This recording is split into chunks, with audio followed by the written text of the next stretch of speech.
Au début régnaient les ténèbres. Et soudain, le Big Bang a donné naissance à des éléments dont l'expansion est infinie. Le temps, l'espace et la matière.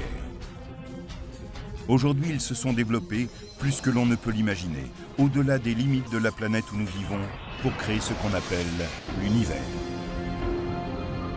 Dans l'univers du film Star Wars, l'étoile de la mort est l'arme de destruction de masse la plus puissante qui soit. Elle est capable d'anéantir des planètes entières. Dans l'univers réel, le ciel est peuplé de véritables étoiles de la mort. Elles sont comme des bombes à retardement. Et certaines sont dangereusement proches de notre planète. La Terre pourrait prendre un mauvais coup si cette radiation nous atteignait. Et l'une de ces étoiles a la Terre dans sa ligne de mire. Ça a été un choc. Je n'y ai pas cru quand je l'ai vu pour la première fois. Ces étoiles de la mort font de l'univers un endroit très dangereux.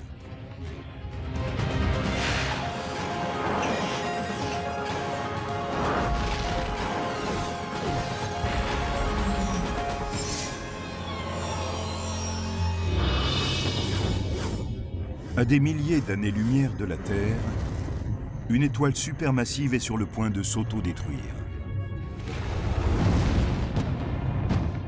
Chaque jour, des étoiles explosent dans l'univers, mais celle-ci est différente. Elle est tapie dans la constellation du Sagittaire, le centaure mythologique du zodiaque.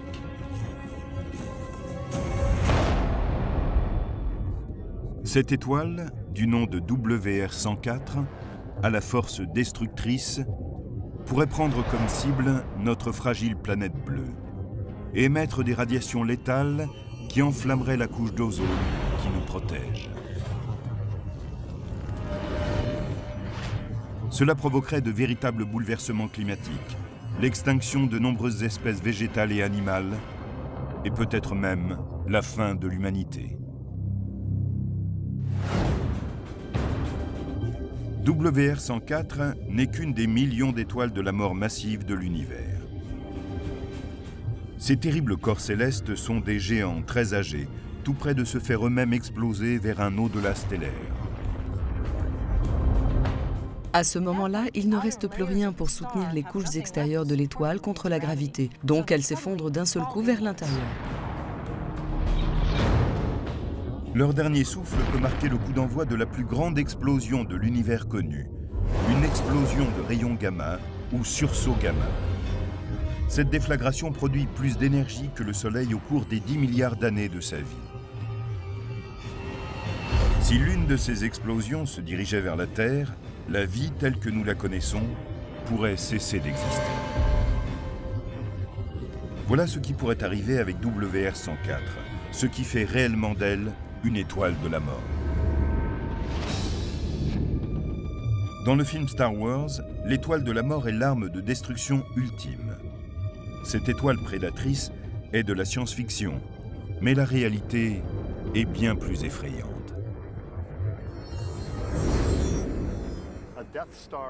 Dans la réalité, une étoile de la mort est une étoile qui explose et souffle des planètes proches par sa radiation mortelle.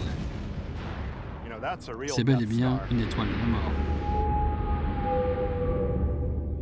On connaît aussi WR104 sous le nom d'étoile Wolf-Rayet. Ce sont les plus vastes de l'univers. Ces objets imposants, 30 fois plus grands que notre Soleil, sont les plus grandes étoiles de l'univers. Chacune d'entre elles compte les années qu'il nous reste avant l'apocalypse. Découvertes en 1867 par les astronomes français Charles Wolf et Georges Rayet, les étoiles Wolf-Rayet sont des gangsters de l'univers. Les étoiles ont une devise: vivre vite, mourir jeune et laisser un cadavre qui présente bien. Plus elles sont grandes, plus elles vivent vite, et plus elles vivent vite, plus leur fin est violente. Elles brûlent extrêmement vite leur carburant nucléaire et épuisent tout ce qu'elles possèdent. Par conséquent, elles ne vivent pas très longtemps, quelques dizaines de millions d'années tout au plus. Elles sont faciles à découvrir. Ce sont de véritables dinosaures du royaume stellaire. Elles sont immensément puissantes. Au cours de l'année 2000, l'astronome australien Peter Tuthill commença à étudier WR104, qui est situé à quelques 8000 années-lumière de la Terre. Cette géante était étrangement différente des autres. L'équipe de Totil nota immédiatement l'immense nuage de poussière qui l'entourait. Il était 20 fois plus large que le système solaire entier. Nous savions qu'il y avait de la poussière autour de WR104. C'était une véritable énigme, car c'est un peu comme trouver un flocon de neige en enfer. Il y avait là un mystère que nous voulions résoudre. Pendant 6 ans, à l'observatoire Keck d'Hawaï, Peter Totil créa une image composée de plusieurs photos prises à l'aide d'un appareil à infrarouge. Cela donne une incroyable séquence en accéléré. WR104 émet un superbe panache spiralé de poussière. C'était presque un choc. Je n'y ai pas cru quand je l'ai vu pour la première fois. Je ne pensais pas que les étoiles pouvaient ressembler à des spirales. Je n'en avais jamais vu dans les livres. Il nous fallait essayer de comprendre comment une étoile pouvait produire cette élégante queue. Totil découvrit que si WR104 produisait cette étrange spirale de poussière, c'est qu'en fait, elle n'était pas seule. Elle tourne en orbite avec une autre étoile plus petite, dans ce qu'on nomme un système binaire. Les deux étoiles éjectent des masses de particules chargées, appelées des vents stellaires. Ils ne sont pas rares dans l'univers. Notre propre Soleil crée un vent solaire qui s'étend au-delà des planètes extérieures. La différence est que dans un système binaire, quand les vents produits par deux étoiles entrent en collision, les gaz sont comprimés et l'on a une création de poussière et de suie. Mais qu'est-ce qui pousse cette poussière à former une spirale aussi magnifique ? Prenons l'exemple d'un système d'arrosage automatique. C'est une excellente comparaison avec les phénomènes physiques qui se développent dans ces systèmes binaires de vents entrant en collision. Nous avons modifié le système d'arrosage pour qu'il n'envoie qu'un seul jet. Ce jet d'eau unique représente le flot constant de particules de poussière produit par les vents stellaires qui entrent en collision. Dans le système de WR104, comme les deux étoiles sont constamment en orbite l'une autour de l'autre, un mouvement circulaire s'ajoute au courant de poussière. La première idée est que l'eau se déplace en cercle, mais en fait, le système d'arrosage automatique envoie le jet en ligne droite. Les gouttelettes d'eau, même si elles se déplacent loin du robinet, créent un arc qui se développe en spirale avec la rotation.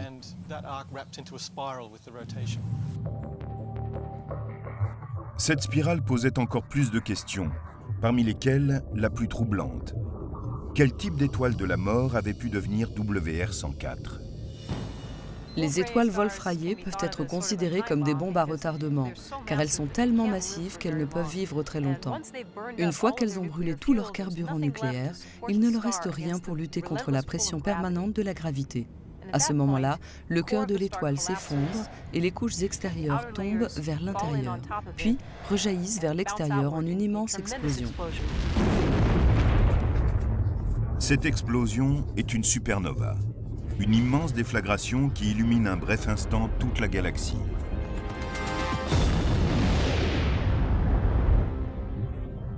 Wolf-Rayet 104 deviendra une supernova au cours des quelques centaines d'années à venir.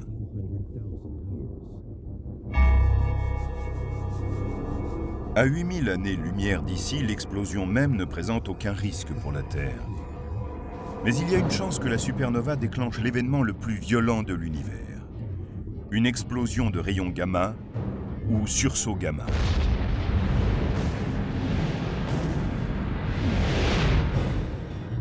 Seules quelques étoiles de la mort donnent naissance à un sursaut lorsqu'elles explosent en trous noirs.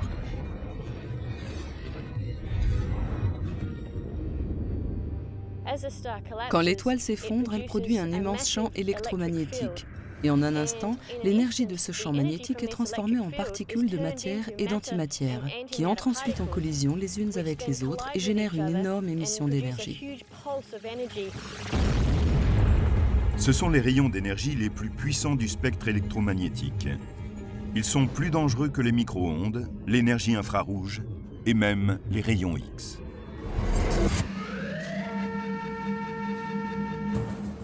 Nous avons appris à exploiter ces rayons gamma à des fins utiles, pour irradier certains produits alimentaires par exemple. Grâce aux rayons gamma, l'industrie agroalimentaire peut éliminer les micro-organismes, les bactéries, les virus et les insectes. Mais on utilise une quantité très faible de rayons, qui n'a rien à voir avec celle qui est libérée dans un sursaut gamma stellaire.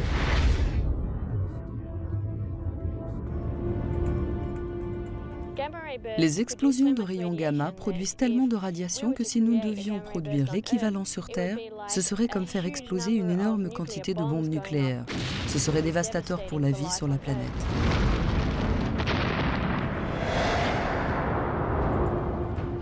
Ce qui est le plus important pour nous, c'est de savoir dans quelle direction se dirige le feu du sursaut gamma. Quand elle s'effondre, l'étoile se transforme en un disque dense et aplati, et les seuls orifices libérés de matière d'étoile sont les pôles des axes de rotation. Vous n'avez que deux régions relativement ouvertes vers les pôles. C'est dans ces directions que le matériau peut être éjecté, car il y rencontre assez peu de résistance. Ce récipient de yaourt peut nous permettre une comparaison avec ce qui se passe dans une explosion de rayons gamma. Je vais le lancer, et à cause des parois du récipient, le yaourt ne pourra pas sortir dans ces directions. Mais comme le haut du pot est ouvert, le yaourt va gicler vers le sommet. Regardez ce qui se passe. Le yaourt est allé gicler tout droit. Il ne pouvait pas partir sur les côtés, car il était bloqué par les parois du pot. C'est ce qui se passe pour le sursaut gamma. Notre préoccupation majeure est de connaître la direction dans laquelle va s'enflammer l'explosion de rayons gamma. Si l'axe de l'étoile en train de s'effondrer est pointé dans notre direction, nous risquons d'avoir de sérieux problèmes. Quand l'équipe de Peter Tuthill a étudié l'orbite du panache de poussière de WR104, elle a fait une stupéfiante découverte. Cette spirale était la clé qui ouvrait de nombreux secrets. C'est là que cela commence à devenir un peu effrayant. Ce système, au premier abord, semble être quasiment face à nous. Nous regardons droit dans l'axe, vers le cœur. C'est comme regarder une assiette. Si vous prenez ce plan et que vous l'inclinez jusqu'au champ de vision, il semble incliné. Vous ne voyez plus une assiette circulaire. Après observation approfondie, il semble que l'axe de rotation du panache de poussière corresponde à l'axe de l'étoile Wolf-Rayet. En résumé, la Terre regarde directement dans le canon du fusil. Autrement dit, si cette étoile en explosant donne naissance à un sursaut gamma, l'un des deux jets sera pointé vers nous.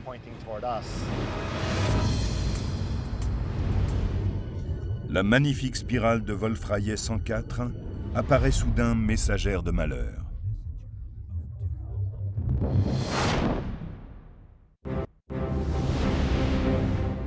À quelques 8000 années-lumière de la Terre, deux étoiles sont liées en une danse gravitationnelle. Leur vent stellaire éjecte un immense nuage de poussière qui se déroule en une gracieuse spirale. Mais leur activité ne se limite pas à la création de ce magnifique panache. La plus grande des deux, Wolf-Rayet 104, est une étoile massive sur le point d'exploser en supernova. Les spécialistes en sont certains. La vraie question est de savoir si elle libérera un sursaut gamma, l'émission d'énergie la plus puissante de l'univers. La question est cruciale pour les habitants de la Terre, quand on sait que l'axe de l'étoile est peut-être dirigé en plein sur nous. Cela signifie que lorsqu'elle explosera, si elle donne naissance à un sursaut gamma, le jet pourra être pointé droit vers nous.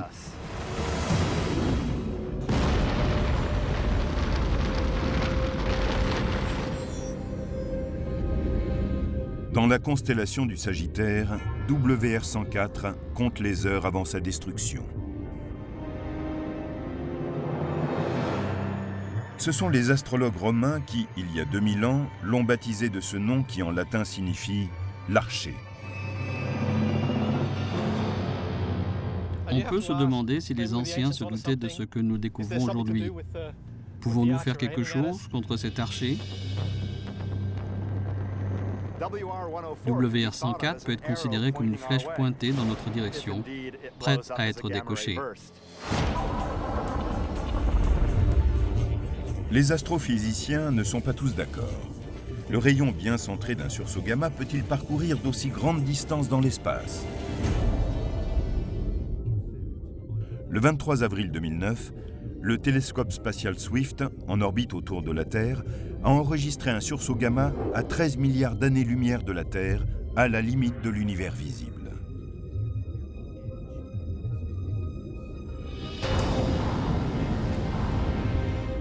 Cette explosion s'est produite 630 millions d'années seulement après le Big Bang.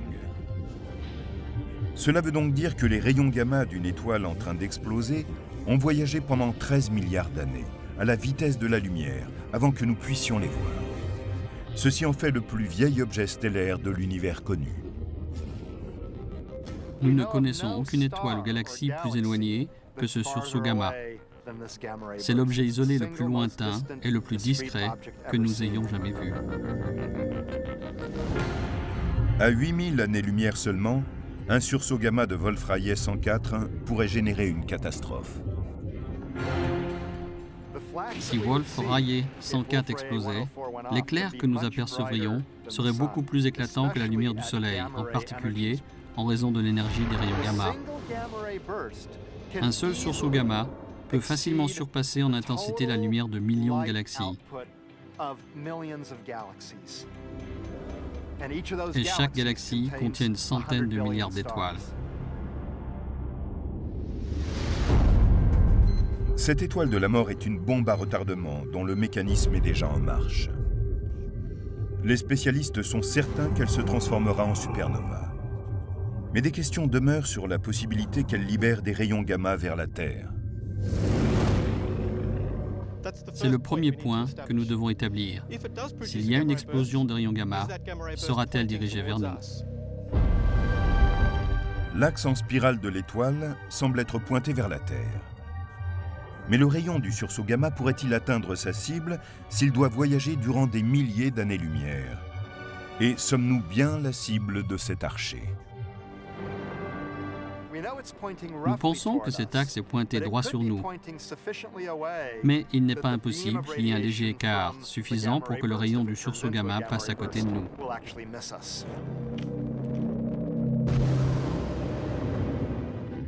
Mais si l'étoile et la Terre sont bien alignées, une seule puissante explosion d'énergie pourrait transformer notre couche d'ozone en un enfer radioactif.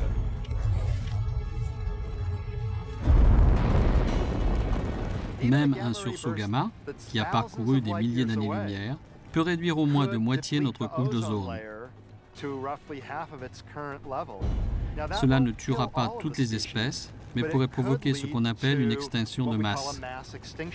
C'est-à-dire que, d'un seul coup, une grande partie des espèces vivantes disparaîtrait de la planète. La question cruciale est donc, la fin de WR-104 provoquera-t-elle vraiment un sursaut gamma? Les spécialistes n'en savent rien. Pour qu'une étoile émette un sursaut gamma mortel, il est indispensable que sa rotation soit très rapide. Les étoiles tournent toutes sur leur axe, mais certaines étoiles massives peuvent tourner très rapidement. L'énergie développée pour la rotation de l'étoile est un des éléments à l'origine du sursaut gamma. Si on arrive à ralentir cette étoile tournant à toute vitesse, avant qu'elle n'arrive à l'étape du sursaut gamma, on désamorce la bombe.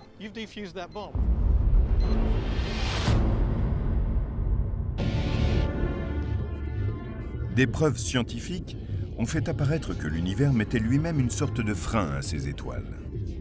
C'est ce qu'on appelle la métallicité. Les étoiles sont composées essentiellement d'hydrogène et d'hélium.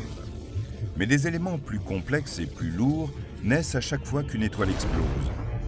Du carbone, de l'azote et de l'oxygène, qui deviennent ensuite le matériau de base pour la génération suivante d'étoiles. C'est ainsi qu'une étoile née aujourd'hui comprend plus d'éléments lourds, autrement dit à une métallicité plus élevée, qu'une étoile née antérieurement. Quand une étoile massive contient beaucoup d'éléments lourds, elle a tendance à perdre beaucoup de sa masse à cause des vents stellaires. Et en perdant de sa masse, sa rotation décélère en même temps, si bien qu'elle finit par tourner trop lentement pour qu'on ait une explosion de rayons gamma. Les étoiles Wolf-Rayet, qui explosent aujourd'hui et émettent toutes ces bombes, ont une spécificité. Elles explosent toujours en supernovae, mais elles sont beaucoup moins nombreuses à produire un sursaut gamma.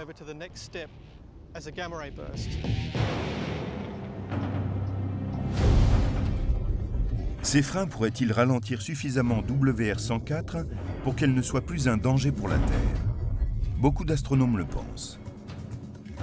Mais s'ils avaient tort, malgré la distance de 8000 années-lumière de là, la Terre est-elle dans la zone dangereuse? Quand une étoile de la mort comme WR104 finit par exploser, elle a la puissance nécessaire pour libérer un sursaut gamma fatal vers la Terre.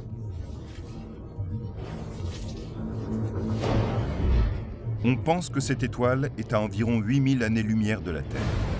Est-ce assez proche pour qu'un sursaut gamma cause des dégâts sur notre planète? Entre 5000 et 8000 années-lumière, on est dans une zone dangereuse. Les formes de vie terrestre pourraient passer un mauvais quart d'heure si cette radiation nous atteignait. Si cette étoile était 2 ou 3 fois plus loin, nous serions sans doute en sécurité. Et s'il était 2 ou 3 fois plus proche, nous aurions des raisons de trembler. Nous sommes juste à la limite où il se pourrait qu'il se passe quelque chose. Mais nous ne retirerons certainement pas dans notre sommeil. Environ tous les milliards d'années, il se produit un sursaut gamma assez proche et pointé vers nous pour que nous devrions nous en inquiéter. Des étoiles de la mort de toute taille peuplent l'univers. Mais elles ne sont pas les seuls objets capables d'exercer une telle violence. L'univers est aussi le domaine d'autres galaxies de la mort, comme 3C 321, aussi connue sous le nom de galaxie de l'étoile morte. 3C 321 est une galaxie qui comporte en son milieu un trou noir géant, dont la masse équivaut à des millions de fois celle du Soleil. Juste à la limite du trou noir, le bouillonnement chaotique des champs magnétiques et de la poussée gravitationnelle a mis le feu à un jet de particules de haute énergie. Ces jets ne sont pas courants, mais celui-ci frappe avec force son voisin le plus proche. Le cas de 3C 321 est très intéressant, parce qu'il s'agit d'une autre galaxie située à 20 000 années-lumière. Les étoiles de cette galaxie ont été bombardées par les particules et le rayonnement de l'un de ces jets. Dan Evans, astrophysicien spécialiste des rayons X, a suivi à la trace la galaxie de l'étoile de la mort et sa violence, depuis le centre de contrôle du satellite à rayons X Chandra, situé près de Boston. Les trous noirs font de drôles de choses, mais très peu d'entre eux émettent ces jets puissants, ces particules, et il est encore plus rare que des galaxies comme 3C 321, la galaxie de l'étoile de la mort, frappent une galaxie compagne. La galaxie compagne est à 20 000 années-lumière de là.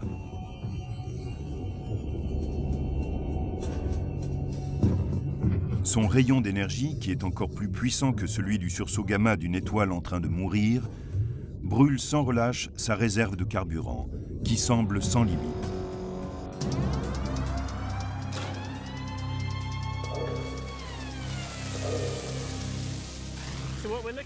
Ce que nous voyons ici est ce qu'il y a de plus proche sur Terre de la galaxie de l'étoile de la mort 3C 321. Un jet surgit du trou noir à une vitesse proche de celle de la lumière et elle devrait normalement se propager sur une distance d'environ 1 million d'années-lumière. Mais dans le cas particulier de 3C 321, le jet frappe le côté de sa galaxie compagne du coup, il se fractionne, se tord, se courbe et il provoque toutes sortes de dégâts. De même que ce bâtiment détourne le jet d'eau, les planètes et les étoiles de la galaxie victime détournent la plupart des particules qui l'agressent. Ce jet est en fait un puissant rayon d'énergie et de particules. Celles-ci sont chauffées à de très hautes températures, si bien qu'elles forment un plasma. Le plasma est un mélange d'électrons très chauds et d'ions canalisés en un jet par l'immense champ magnétique du trou noir. Les jets qui sortent à toute allure des trous noirs possèdent une énergie incroyable. Ils peuvent accélérer les particules au point d'émettre de la lumière et peut-être même des rayons gamma. Et ces rayons sont incroyablement puissants. Et ils ont une très longue durée de vie. Selon certaines estimations, le jet d'énergie de la galaxie de l'étoile de la mort s'est enflammé il y a environ 2 millions d'années. Pour alimenter ce feu, 3C321 a simplement dévoré une galaxie entière. Cela demande beaucoup de carburant.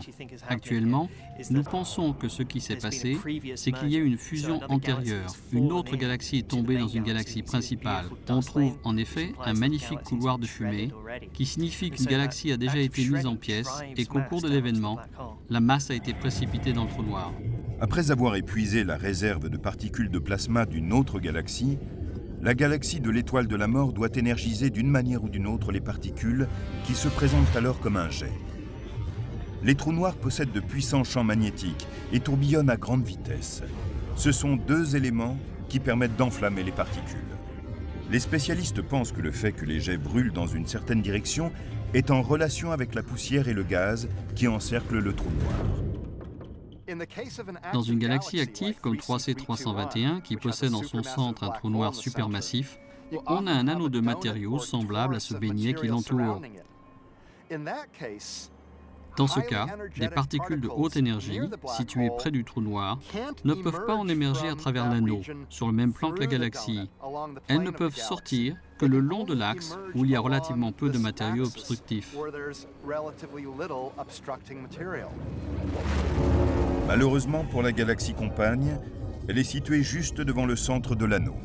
Et la zone d'impact du jet énergétique agit comme une explosion puissante, avec un effet de dispersion. C'est comme un coup de feu cosmique.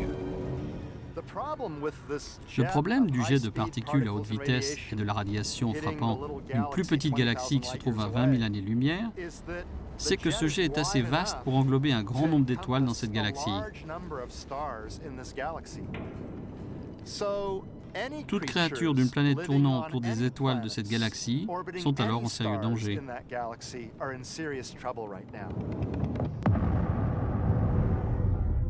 Et si c'était notre propre Voie lactée qui était conduite à l'explosion par la galaxie de l'étoile de la mort? Si la Terre était sur la route du jet, l'effet sur sa couche d'ozone serait catastrophique.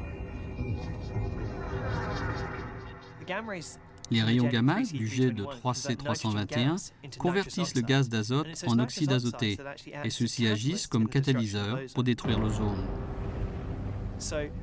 En l'espace de quelques semaines ou de quelques mois, d'une année au plus, la couche d'ozone serait complètement détruite. Les conséquences seraient désastreuses.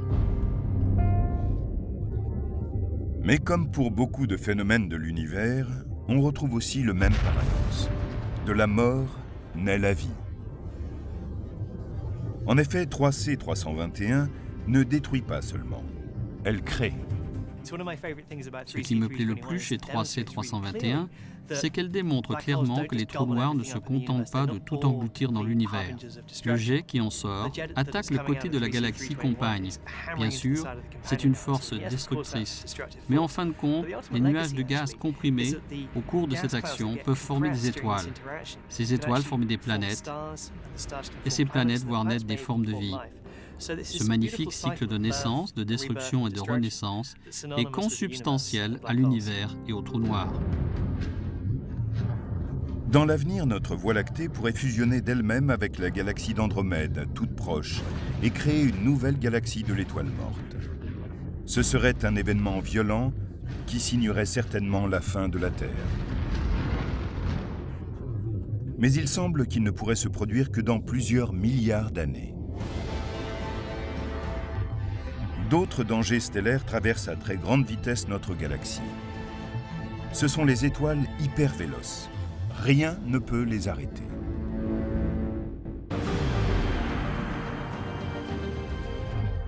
À nos yeux, les étoiles se prélassent dans un ciel où règne une paix parfaite.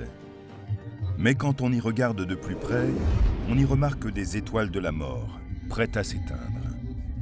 Et ces monstres sont loin d'être paisibles.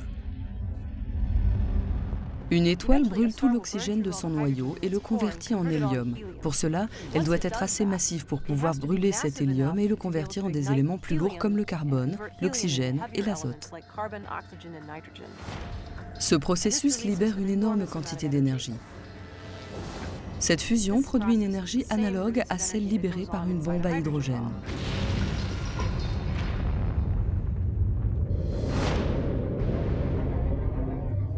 Bien qu'elles soient incroyablement violentes, la plupart de ces étoiles finiront un jour de brûler et deviendront des corps célestes appelés les naines blanches. Elles seront alors de petites boules d'électrons et de noyaux qui ne retrouveront jamais leur éclat. Mais certaines sont des étoiles supermassives, tellement pleines d'énergie qu'elles finissent en une explosion fantastique de supernova. Parfois même, elles produisent la plus forte de toutes les déflagrations, un sursaut gamma. Mais pour quelques-unes de ces étoiles de la mort massive, la fin est un nouveau commencement. Quelle est donc la seconde vie d'une de ces étoiles? Quand une étoile massive explose en supernova, son cœur s'effondre parfois pour former un trou noir. Mais plus fréquemment, quand le cœur n'est pas assez massif pour créer un trou noir, il forme quelque chose de presque aussi étrange, une étoile à neutrons, un petit corps incroyablement dense. Une étoile à neutrons comprend une énorme quantité de matériaux comprimés en un tout petit espace. On peut par exemple avoir la masse du Soleil pressée dans un espace de seulement quelques dizaines de kilomètres de large. La gravité est tellement forte que les protons et les électrons des atomes de l'étoile sont pressés ensemble pour former des neutrons. Et une étoile à neutrons peut rester stable pendant des milliards d'années. En elles-mêmes, les étoiles à neutrons ne constituent aucun danger pour leurs voisins célestes, à moins qu'elles trouvent un partenaire. Ces étoiles peuvent aussi suivre un autre scénario avant de mourir. Il y a parfois comme un pacte de suicide entre deux étoiles à neutrons. Lorsque deux étoiles à neutrons tournent ensemble, elles nouent une relation intime, finalement vouée à l'échec. Sur des millions d'années, leur orbite se rétrécit avant qu'elles se rencontrent pour finir dans un éclair lumineux. Elles peuvent alors provoquer une violente explosion et trouver une seconde vie.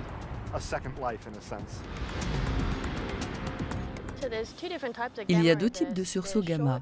On rencontre aussi des explosions brèves d'une durée de moins de 2 secondes. Et nous pensons qu'elles sont produites par des étoiles à neutrons en train de fusionner. Les explosions brèves sont différentes des sursauts gamma, qui sont plus longs et produits par des étoiles massives en train de s'effondrer. Le sursaut gamma émis par deux étoiles à neutrons entrant en collision peut être bref, mais il n'en est pas moins très puissant. Son énergie équivaut à celle libérée par le Soleil au cours de toute sa vie, et ce, en moins de 2 secondes. Ce qui est inquiétant pour nous, c'est qu'il y a au moins 2 douzaines de systèmes binaires d'étoiles à neutrons en orbite dans la Voie lactée. Une explosion de rayons gamma très proche, dont le rayon serait pointé vers la Terre, pourrait entraîner des conséquences catastrophiques pour notre planète.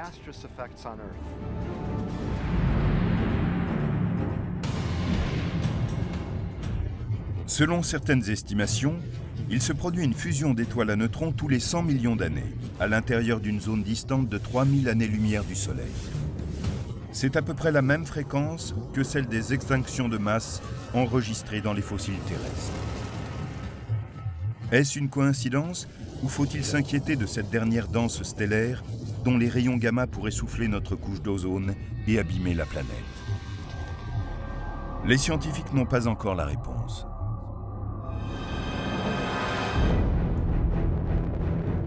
La probabilité est sans doute analogue à celle qui verrait foncer vers la Terre une étoile emballée. Il y a peu de chance, mais ce serait terrible à observer.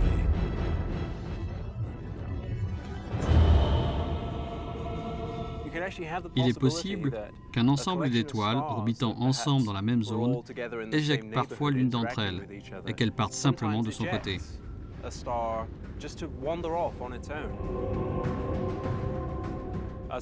Pour autant que nous le sachions, aucune de ces étoiles vagabondes ne se dirige vers nous. Mais si c'était le cas, cela pourrait être assez intéressant. Selon certains scénarios, on pourrait voir l'orbite de la Terre autour du Soleil interrompue par l'attraction gravitationnelle d'une étoile vagabonde. Une éventualité dramatique serait qu'une de ces étoiles vagabondes pousse complètement la Terre en dehors du système solaire. Nous serions alors déplacés hors de portée de notre source d'énergie, le Soleil. Personne ne sait réellement ce qui se passerait. Cela dépendrait de l'angle d'approche, de la masse de l'étoile et d'autres facteurs. Les étoiles vagabondes peuvent se déplacer à plus de 100 km par seconde.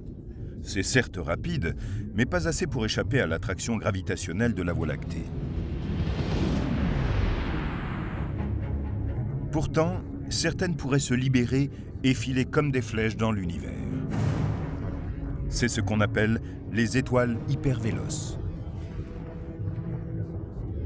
Les étoiles hypervéloces sont des étoiles normales, comme le Soleil, si ce n'est qu'elles quittent la galaxie à une vitesse de plus de 1,6 million de km/h, ce qui est plus rapide que la vitesse de libération de la Voie lactée. Ce besoin d'accélération commence dans un système binaire d'étoiles lorsqu'elles sont trop proches du bord d'un trou noir. Tout comme le module de commande d'Apollo 13 abandonné a connu une accélération en manœuvrant près de l'orbite de la Lune. Les étoiles hypervéloces, en échappant au trou noir, se soustraient à l'attraction gravitationnelle de leur galaxie, rompent le lien avec leurs partenaires du système binaire et foncent à travers le cosmos. L'étoile la plus proche du trou noir est prise dans une orbite très serrée et perd ainsi cette énergie. Et l'autre étoile, qui gagne cette énergie, est éjectée à une vitesse incroyable.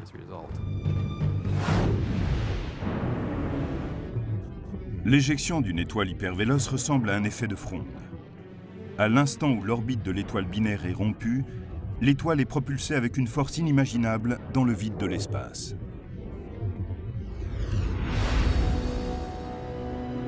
Une fois éjectées de la Voie lactée, elles sont vouées à dériver dans les déserts de l'espace intergalactique. Il y a peu de chances que ces étoiles fassent des dégâts sur Terre. Par chance, la fin de ces étoiles hypervéloces se produira loin de notre système solaire. Ce sont les étoiles de la mort de notre propre zone sur lesquelles nous devons garder un œil. À l'échelle cosmique, leur fusion se produit rarement. Et nous sommes aux premières loges pour assister à leur destruction.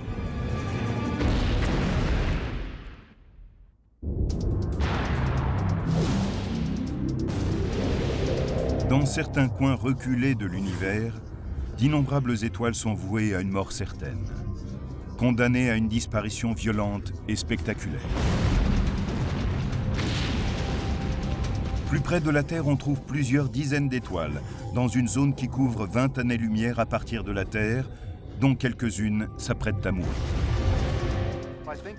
Je pense que nous sommes en sécurité devant le danger que représente une supernova normale. Dans le cas des sursauts gamma, nous n'en sommes pas certains. Eta Carina est une étoile hypergéante 100 à 150 fois plus massive que le Soleil et 4 millions de fois plus lumineuse. En 1843, la pression accumulée déclencha une gigantesque éruption visible de la Terre. Mais l'étoile survécut et forma un nuage de poussière et de gaz appelé une nébuleuse. À 8000 années-lumière de là, nous serons aux premières loges pour assister à son anéantissement. Nous pensons qu'elle va se transformer en un trou noir d'ici 1 million d'années. Et lorsqu'elle s'effondrera, elle possédera assez de matériaux pour produire un puissant sursaut gamma. Contrairement à l'étoile Wolf-Rayet 104, nous ne sommes pas dans la ligne de mire d'Eta Carina. Nous savons que la rotation d'Eta Carina n'est pas dirigée vers la Terre. Par chance pour nous, le rayon gamma ne frappera pas directement la Terre. Quand elle se produira, Son explosion sera la supernova la plus lumineuse qui ait jamais été observée par l'humanité. À moins que le titre revienne à un autre postulant au titre d'étoile de la mort, encore plus proche de la Terre, Bételgeuse. Située à près de 500 années-lumière de notre planète, dans la constellation d'Orion, Bételgeuse brûle à grande vitesse et verra bientôt la fin de son carburant nucléaire. Bételgeuse est une étoile très massive. Elle fait près de 20 fois la masse du Soleil et elle devrait exploser avant 500 000 ans. On a remarqué que Bételgeuse avait beaucoup changé au cours des dernières décennies. À l'heure actuelle, elle a considérablement rétréci de près de 15%. Qu'est-ce que cela signifie? Personne n'est certain de rien, mais on ne la perd pas de vue. Certains spécialistes pensent que Bételgeuse pourrait libérer un sursaut gamma. Les terriens n'ont pas grand-chose à craindre si cela se produit. Comme pour Eta Carina, l'axe de cette étoile est dirigé vers un point bien éloigné de la Terre. Et de plus, Bételgeuse a peut-être aussi un bouclier anti-souffle intégré. Son explosion sera assez normale. Ce ne sera pas un sursaut gamma, car Bételgeuse possède une épaisse couche d'hydrogène. Et cette enveloppe empêchera probablement l'éjection d'un jet de particules et de radiation. Il y aurait trop de matériaux à traverser. Bételgeuse brillera intensément pendant un bref instant, mais cela sera comparable au dernier moment de notre étoile la plus proche, le Soleil. Des étoiles moyennes comme le Soleil ont des vies longues et heureuses. C'est une chance pour nous. Notre Soleil a déjà vécu environ la moitié des 10 milliards d'années qui lui sont prédits. Il a environ 4,5 milliards d'années. Il en est presque à la moitié. Certains spécialistes estiment que le Soleil est là pour encore 5 milliards d'années. Mais nos problèmes pourraient bien commencer beaucoup plus tôt. Le Soleil devient petit à petit plus lumineux et plus puissant. Dans 500 millions d'années, et a fortiori dans 1 milliard d'années, la Terre sera si chaude que les océans s'évaporeront. Nous ne disposons pas de 4 ou 5 milliards d'années pour nous inquiéter de ce problème. Nous devons nous en soucier à une échelle de centaines de millions d'années. Des milliards d'années après que le Soleil ait rendu la Terre impropre à la vie, il entrera dans sa dernière phase, celle de géante rouge. Il ne peut pas exploser en donnant naissance à une supernova, car il n'est pas assez massif. Mais la plupart des scientifiques sont d'accord sur le chapitre. Comme pour toute géante rouge, sa densité diminuera et le Soleil enflera, dévorant ses voisins les plus proches. Arrivé à l'étape de géante rouge, le Soleil entrera probablement en expansion et il engloutira Mercure, Vénus et peut-être même la Terre. Ce serait évidemment la fin de notre planète. De toutes les étoiles de la mort, celle qui serait le plus à même de détruire la Terre est le Soleil.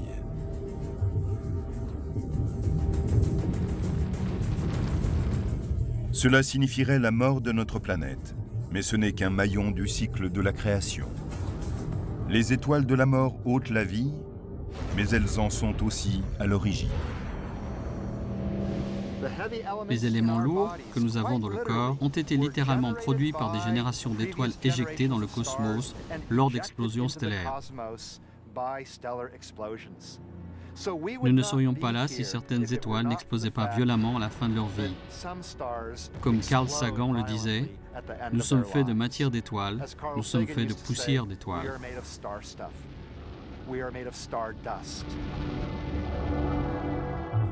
Les explosions se poursuivent et les éléments lourds éjectés seront peut-être à l'origine de nouvelles formes de vie, loin de la Voie lactée, sur une nouvelle planète bleue, dans un autre coin de l'univers.